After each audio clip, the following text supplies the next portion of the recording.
अरहतो सम्मा सम्बुद्धस्स नमो तस्स भगवतो अरहतो सम्मा सम्बुद्धस्स। महाकारुणिक भगवान तथागत सम्यक संबुद्ध, दुखों से मुक्त करने वाले भगवान का शिरसा धाम और 2500 वर्षों से भगवान के धर्म को जन जन के दुख मिटाने के लिए देता आ रहा महान श्रावक श्राविका संघ, ऐसे तीनों महान रत्नों को मेरा वंदन। परम पूज्य बोधिसत्व डॉक्टर बाबा साहेब अम्बेडकर और मानव हित में जन्मे सभी महामानवों के त्याग और प्रज्ञा को मेरा अभिवादन। आज यहाँ भुसावल तालुका बौद्ध महासंघ के द्वारा आयोजित भिक्षुणी धम्म परिषद में उपस्थित पूजनीय वंदनीय उपलवना थेरी जी, नागकन्या थेरी जी, सुजाता थेरी जी, तीनों वरिष्ठ भिक्षुणियों को मेरा अभिवादन, मेरा वंदन। और साथ ही मेरे से अनुचर जो हैं उनको सभी को मंगल मैत्री, आयोजकों को खूब मंगल मैत्री।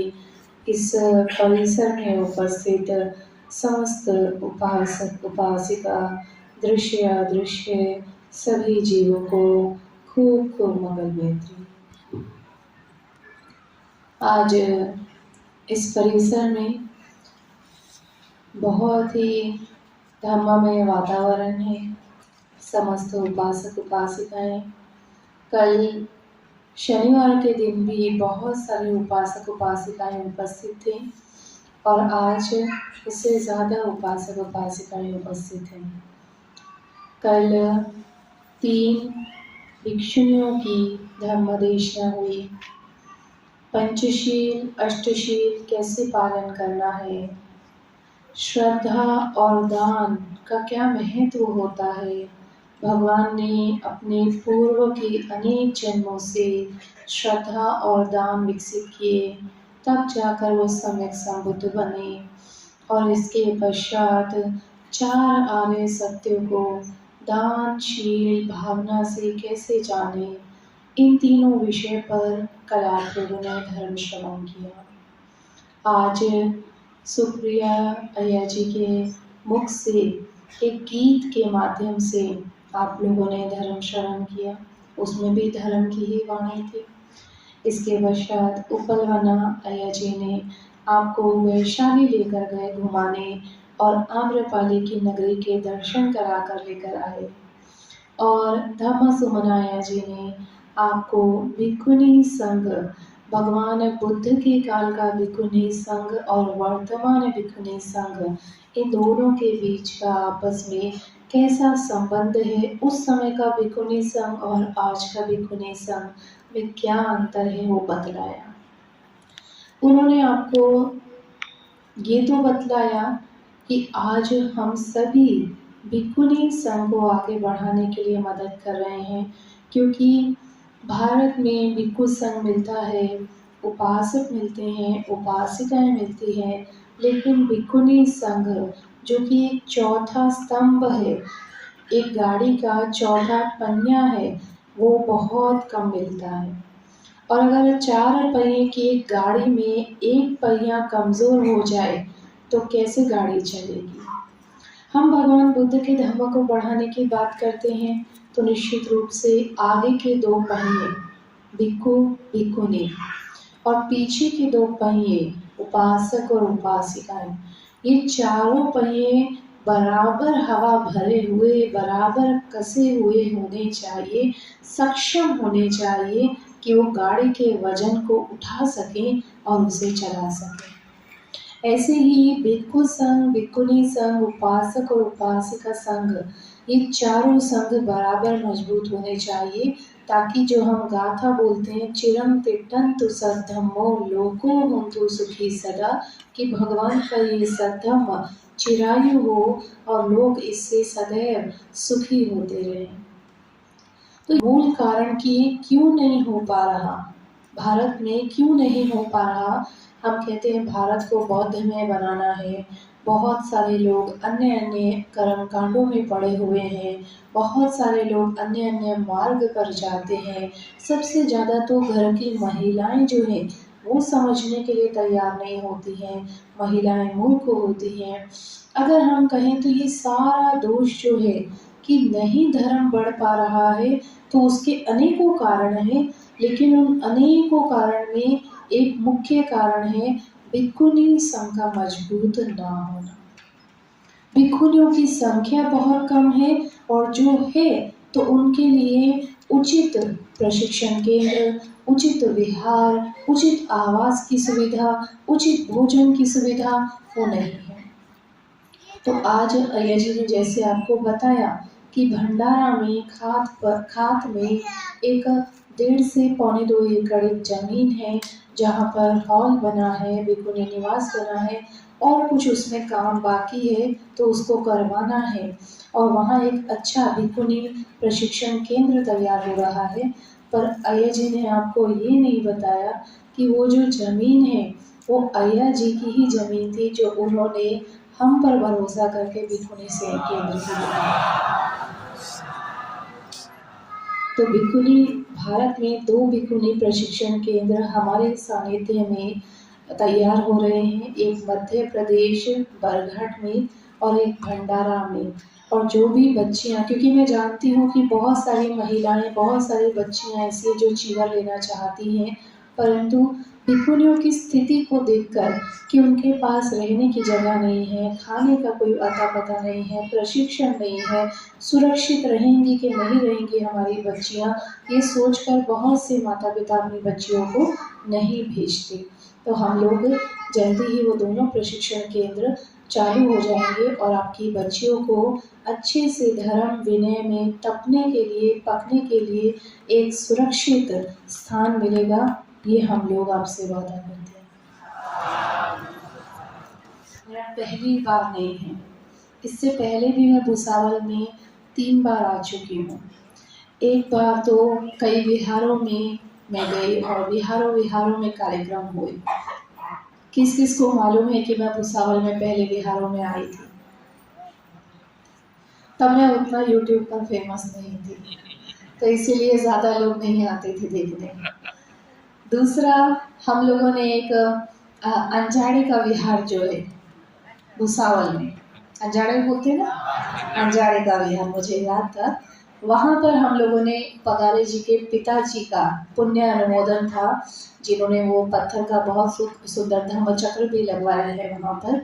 तो वो पुण्य अनुमोदन का एक कार्यक्रम वहाँ पर था, तब मैं दूसरी बार भुसावल आई थी। किस किस को मालूम है? बहुत अच्छा।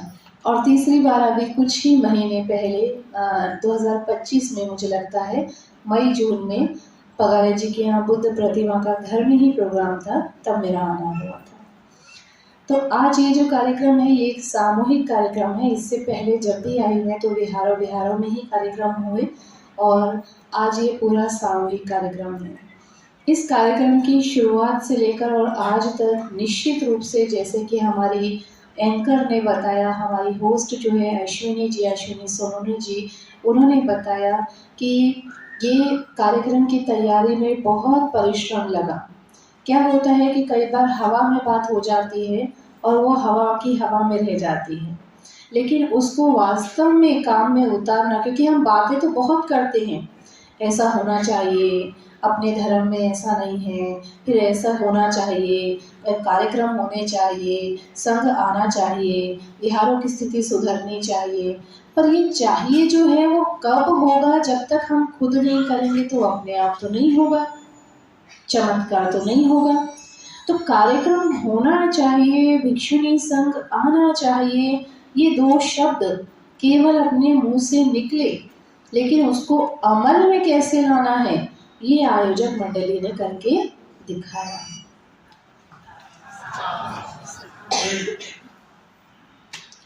इसकी शुरुआत भी मैं बता दूं, क्योंकि मैं अध्यक्ष हूं तो मेरा जिम्मेदारी बनती है कि धम्मदेशना के साथ साथ कार्यक्रम का बैकग्राउंड भी मैं बताऊं आप लोगों को।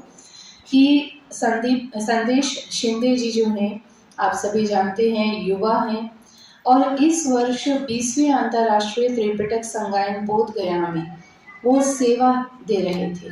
कौन कौन बोध गया चैंटिंग के समय गया था? थोड़े ही लोग गए थे। आप लोगों को मालूम होगा कि भारत में पिछले 20 वर्षों से भगवान बुद्ध की पवित्र बोधि ज्ञान स्थली बोध गया में पिछले 20 वर्षों से अंतर्राष्ट्रीय त्रिपिटक समारोह किया जाता है, त्रिपिटक चैंटिंग समारोह किया जाता है, जिसमें 27 देशों के उपासक उपासिका भिक्षु भिक्षुनी चारों संघ मिलकर पवित्र बोधि वृक्ष के नीचे, जहाँ भगवान बुद्ध ने बोधि ज्ञान प्राप्त किया, उस बोधि वृक्ष के नीचे बैठकर भगवान की वाणी का त्रिपिटक का संगायन करते हैं 10 दिनों तक, प्रत्येक वर्ष 2 दिसंबर से 12 दिसंबर तक। अभी आज ये 2 दिन का कार्यक्रम आयोजित था। लोगों को महीना भर से मेहनत करनी पड़ी, प्रचार प्रसार, दान इकट्ठा करना, लोगों को आमंत्रित करना, हॉल बुक करना, अन्य अन्य अन्य अन्य व्यवस्थाएं बहुत सारी। वहाँ 10 दिन का कार्यक्रम होता है। यहाँ 300 लोग हैं, वहाँ 20,000 लोग होते हैं। यहाँ केवल एक समय का शाम को नाश्ता है, वहाँ पर सुबह का नाश्ता, दोपहर का भोजन, 2 समय का मील आपको मिलती है। तो उतने बड़े आयोजन को करने में कितनी मेहनत लगती होगी, ये आप लोग सोच सकते हैं, कितनी मेहनत लगती होगी। ये मेहनत जो है भारत आज तक कर ही नहीं रहा था। कई देशों मेहनत कर रहे थे, कोई ना कोई देश इसका मुख्य आयोजक बनता था और पूरा खर्चे से लेकर, व्यवस्थाओं से लेकर, सेवा से लेकर हर देश संभालता था। पर 2025 पिछला वर्ष ऐसा रहा कि भारत ने पहली बार इतने बड़े अंतर्राष्ट्रीय कार्यक्रम का जिम्मेदारी का पुण्य लाभ अपने पास में लिया। और पिछले वर्ष पहली बार भारत अंतर्राष्ट्रीय त्रिपिटक चैंटिंग समारोह का एक मुख्य आयोजक देश बना, मुख्य आयोजक देश। अब मुख्य आयोजक देश था तो निश्चित रूप से जिम्मेदारियां थी। 17 संस्थाएं मिलकर उस कार्यक्रम को, आयोजन को सफल किया। 17 संस्थाओं में एक संस्था हमारी भी थी, बोधिपक्षीय धम्मा फाउंडेशन, और हमारी संस्था की तरफ से एक दिन का भोजन दान 20,000 लोगों को वहाँ किया गया था, जिसका पूरा मूल्य 20 लाख रुपए था एक दिन का, और 5 लाख फूलों की सजावट के लिए। ऐसा 25 लाख का डोनेशन हमारी संस्था बोधिपक्षीय धम्मा फाउंडेशन भिक्षुणी संघ के माध्यम से वहाँ पर किया गया। और 20 सालों का इतिहास में पहली बार ऐसा हुआ कि भिक्षुणी संघ ने नेतृत्व लेकर के वहाँ पर इतना बड़ा डोनेशन और इतना बड़ा भोजन दान वहाँ पर किया, पहली बार। साथ ही उसकी एक कमेटी गठित होती है, जो भी देश मुख्य आयोजक होता है, भारत मुख्य आयोजक देश था तो उसकी एक कमेटी गठित हुई। उस कमेटी में मुझे कोषाध्यक्ष बनाया गया और कुछ जिम्मेदारियां भी दी गई, और उन जिम्मेदारियों में थी वॉलेंटियर संभालने की जिम्मेदारी। और संदेश जी उन वॉलेंटियर में से एक वॉलेंटियर थी। 450-500 वॉलेंटियर थे हमारे पास, 500 वॉलेंटियर में एक वॉलेंटियर संदेश जी भी थे। पूरे 10 दिन की चैंटिंग समाप्त हो गई, क्योंकि काम बहुत थे, सुबह से लेकर रात तक।